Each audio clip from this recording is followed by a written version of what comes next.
Isra dan Mi'raj. Isra artinya perjalanan Nabi Muhammad SAW dari Masjidil Haram sampai ke Masjidil Aqsa. Sedangkan Mi'raj yaitu perjalanan Nabi Muhammad SAW dari Masjidil Aqsa hingga ke Sidratul Muntaha. Jadi, Isra Mi'raj artinya perjalanan Nabi Muhammad SAW dari Masjidil Haram di kota Makkah sampai ke Masjidil Aqsa di Yerusalem pada malam hari, kemudian dilanjutkan sampai ke langit ketujuh atau Sidratul Muntaha.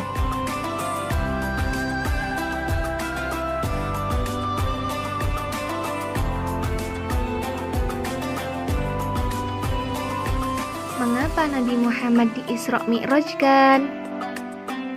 Kala itu Rasulullah mendapat ujian yang sangat berat, yakni dua orang terdekat beliau yang selalu membela beliau telah wafat. Baru saja Paman Abu Thalib bin Abdul Muthalib meninggal. 3 hari kemudian istri beliau yakni Khadijah radhiyallahu anha telah dipanggil Sang Khalik. Beliau benar-benar berduka. Kaum muslimin juga merasakan sedih sekali. Reaksi kafir Quraisy pun semakin keras memusuhi Nabi SAW.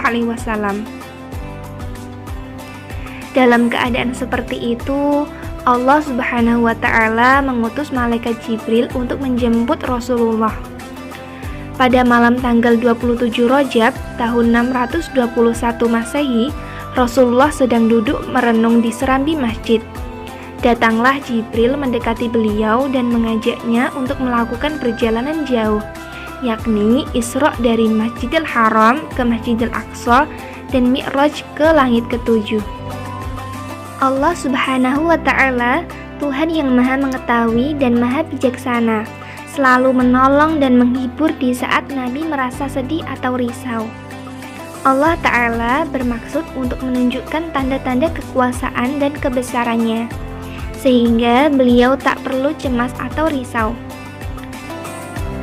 Peristiwa yang akan dialami Nabi kali ini sangat menakjubkan.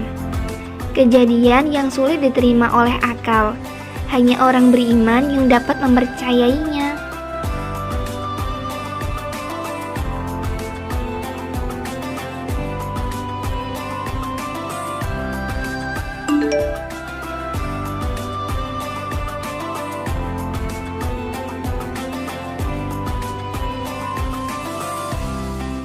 Isra Mi'raj terjadi pada tanggal 27 Rajab tahun 621 Masehi. Peristiwa-peristiwa penting dalam Isra Mi'raj. Yang pertama, perjalanan Isra dari Masjidil Haram ke Masjidil Aqsa. Nabi Muhammad mengendarai burak yang dibawa malaikat Jibril dari surga. Dalam perjalanan berhenti sejenak dan melaksanakan sholat sunnah 2 rakaat di Madinah. Jibril menjelaskan kepada Nabi Muhammad SAW bahwa di tempat inilah kelak Nabi Muhammad SAW berhijrah.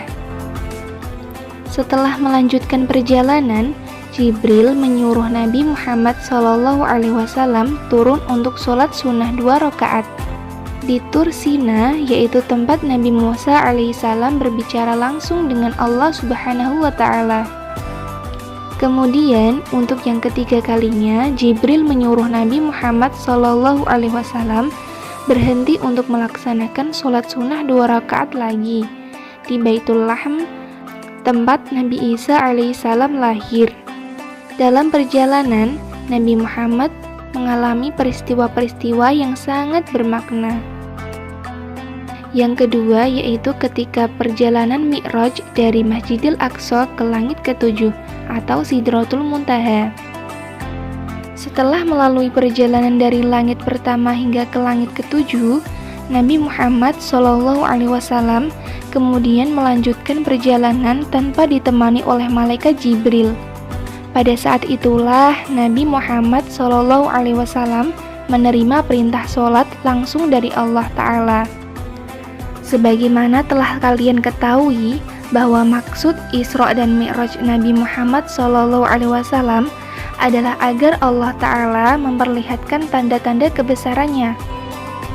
Selain itu, ada banyak peristiwa penting lainnya. Yang pertama, Rasulullah bertemu dengan jin Ifrit. Yang kedua, Rasulullah menyaksikan orang yang tak henti-hentinya menuai atau memanen hasil tanamannya, sebagai gambaran bagi orang yang berjuang dalam membela agama Allah. Amal mereka dilipat gandakan sampai 700 kali. Yang ketiga, Nabi Muhammad SAW mencium bau harum. Jibril menjelaskan bahwa bau tersebut adalah bau dari kuburan Masyitoh beserta keluarganya yang dibunuh oleh Raja Fir'aun karena tetap teguh mempertahankan keimanannya kepada Allah Subhanahu wa Ta'ala. Yang keempat, gambaran dosa dan hukuman bagi orang yang berzina. Nabi diperlihatkan ada beberapa orang yang sedang membawa daging dan di sebelah orang-orang itu terdapat daging yang sudah membusuk. Kemudian orang-orang itu membuang daging yang dibawanya dan mengambil daging yang sudah membusuk. Yang kelima, gambaran dosa dan hukuman bagi orang yang suka makan riba. Nabi Muhammad diperlihatkan ada orang yang perutnya sangat besar sehingga sukar untuk berjalan. Yang keenam, gambaran dosa dan hukuman bagi orang yang suka berdusta dan membicarakan keburukan orang lain. Nabi Muhammad diperlihatkan ada orang yang memotong lidahnya sendiri. Setelah lidahnya terpotong, kemudian tersambung kembali. Begitu seterusnya berulang-ulang. Yang ketujuh, kemudian Nabi yang diperlihatkan gambaran wajah-wajah para malaikat penjaga neraka. Wajahnya sangat menakutkan, tidak tersenyum dan tidak memperlihatkan keramahan dan kelembutan sedikit pun. Hal ini merupakan peringatan agar manusia jangan sampai berbuat dosa. Sekecil apapun dosa, pasti akan ada balasannya. Manusia hendaknya selalu berbuat baik, karena sekecil apapun kebaikan, pasti akan ada pahalanya.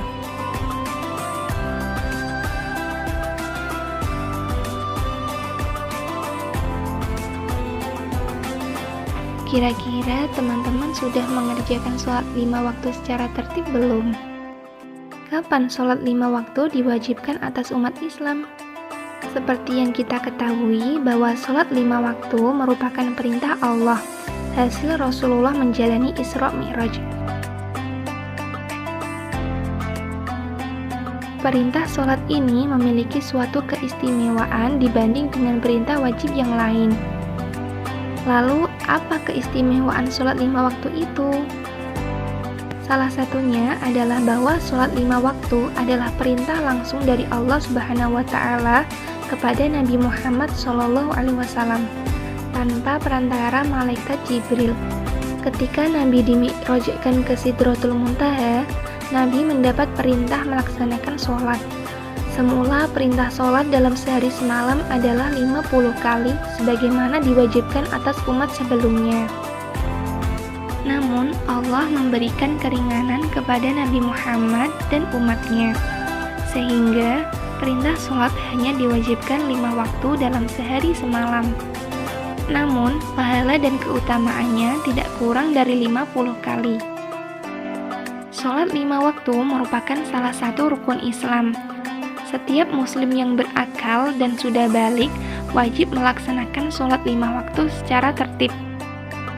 Sholat menjadi tiang agama.